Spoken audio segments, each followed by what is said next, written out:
بسم الله والصلاة والسلام على رسول الله. السلام عليكم الزف الأول، مرحبا بكم في قناة الشيف خالد. الفيديو تاع اليوم نتمنى كامل يلقاكم بخير، يلقاكم بالصحة والهنا.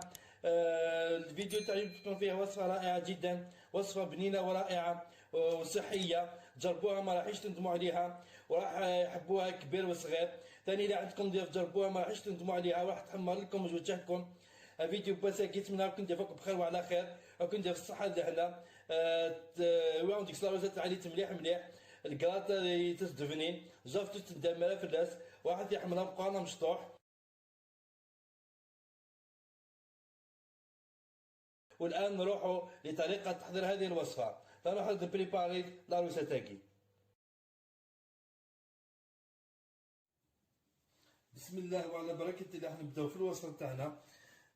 انا هنايا واش عندي؟ جبت كيلو بطاطا، قطعتها شرائح ولا دوائر، شوفوا كيفاش قطعتهم.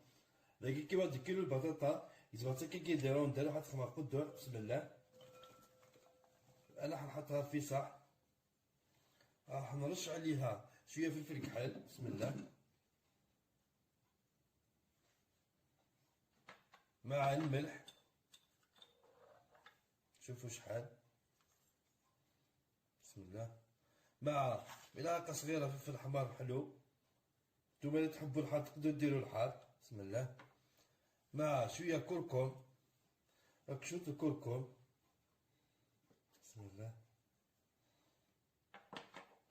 مع حوالي 3 ولا 4 ملاعق كبار تاع زيت الزيتون. بسم الله. هاك 3 ولا 4 جغلات زيت الزمور مقرانين. الآن راح نخلط كامل هذو المقادير مع بعض. كتخلطهم كالعادي. بسم الله. أنا في نفس الوقت شعلت الفرن تاعي راه سخون على درجة 180. كي داكي راني شعل راسي كل شيء 180 درجة باش تحمو. والآن أنا هنا جبت المول هذا اللي يدخل للفرن، راح نفرغ عليه البطاطا هذيك. كيما ملكيكش من الكوشة، نسلق البطاطا هيك. بسم الله.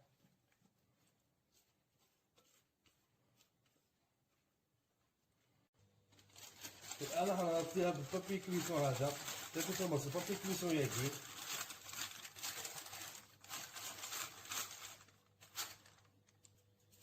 ثاني راح نغطيها ثاني بالبابي ألمنيوم. تاكل مصر بالبابي ألمنيوم هاكي. أنا الآن راح ندخلها للفرن حتى تجوز 30 دقيقة. راح نحي لها البابي ألمنيوم هذا والبابي كويسون ونخليها باش تحمر من الفوق. ثاني كي ناتي الكوشة معدة نفس الساعة تكسر بابي ألمنيوم هاكا بالبابي كويسوني وتجات وتسكر سفلى. والآن في مقلاة راح نحط عليها 3 ملاعق زيت الزيتون. بسم الله. درك لقيت المقلة راح ندزعو نزيدو زمور. بسم الله.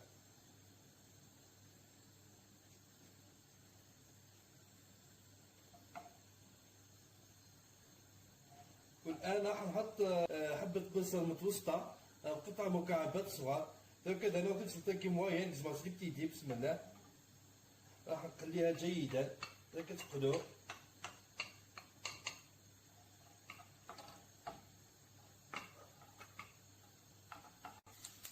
والآن راح نضيف 2 سنات توم رافيين. هكذا نوصل للتيشيرت هاكي رافي خفيف. بسم الله. ثاني راح نقليها مع البصل هذاك. هكا تكون غادي تبصرني. والآن راح نضيف 250 غرام لحم مالحي. هكذا 250 غرام هاكي لابيون داشي. بسم الله.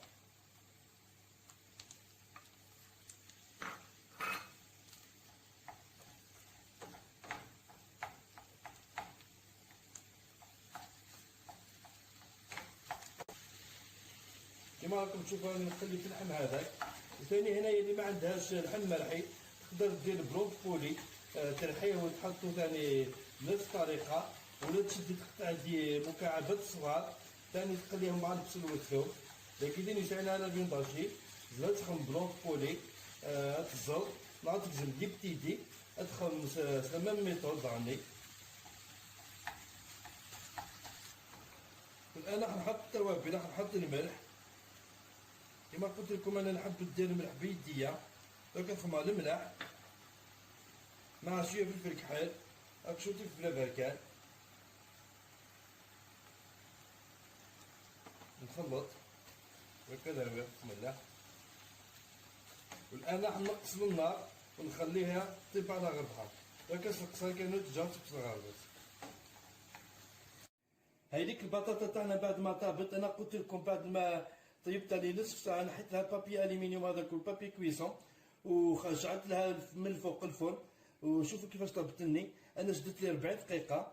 حتى البطاطا اللي نعمل بويا كيني نص ساعه كسرت البابي الومنيومي ومن بعد شعلته في 10 دقائق وقضي كيغدبا. والان راح نحط من الفوق بسم الله اللحم الملحي هذاك داك خماسو في ليكيكس وني زهنا كني بسم الله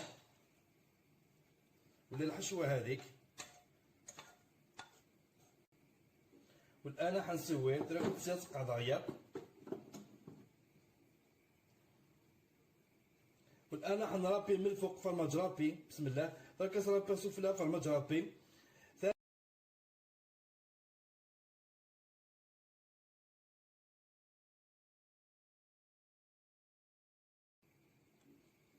والان نرش من الفوق شويه فلفل احمر حلو داك ترش سفلى شويه فلفل زكوا باش يعطي له التحميره هذيك المليحه باش تزيد الزواني العالي. والان انا جبت الطماطم هذه قطعتها نص دوائر راح نحطها من الفوق داك كيما بديت طونشي كي طوماطيش نخمصو فيها بسم الله.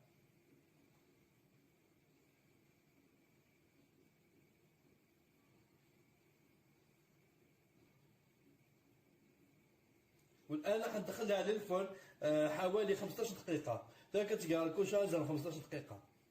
والان بعد ما خرجته حنزينو بشويه معدنوس داك اللي بديتو فاكر ديكور شويه المعدنوس بسم الله. اقرا لا بدا ثقا لا فيديو اذن قال ثاني نعمل دي بوكي فرد عليه مليح مليح ذنين انا حايس خمخصه داكي دي الكوزيت واحد يحملها بقانا مشطوع سوت ما الى صادين جوز ما تخبص صحي راسيس. هذيك لحقنا لنهايه الفيديو. شوفوا الكاطو تاعنا كيفاش حصلنا عليه. حصلنا على نتيجه رائعه جدا يجي بنين ويجي رائع. والان راح نقطع لكم جزء باش تشوفوا وثاني نقول لكم ديروه وجربوه ما راحش تندموا عليه. وثاني اذا عندكم ضيف ما راحش تندموا عليه بسم الله. شوفوا وكما قلت لكم هذا الطبق صحي بنين ما راحش تندموا عليه اذا جربتوه. لقيتكم دينا هكا البلاكين عليه مليح مليح بنين. والان راح نهز لكم شويه باش تشوفوا. شوفوا البطاطا هذه كيفاش طابت لنا زبده راه كيخدم بها البطاطا نيت بياض البوذي يتفسي جربت تستخدم مال الناس. في الاخير نقول لكم دمتم في رعايه الله وحفظه مع السلامه في اطباق اخرى ان شاء الله. وذا قال وندير جاكم دينا هنا الخير وليساتنا ما يبغى ربي وحنين.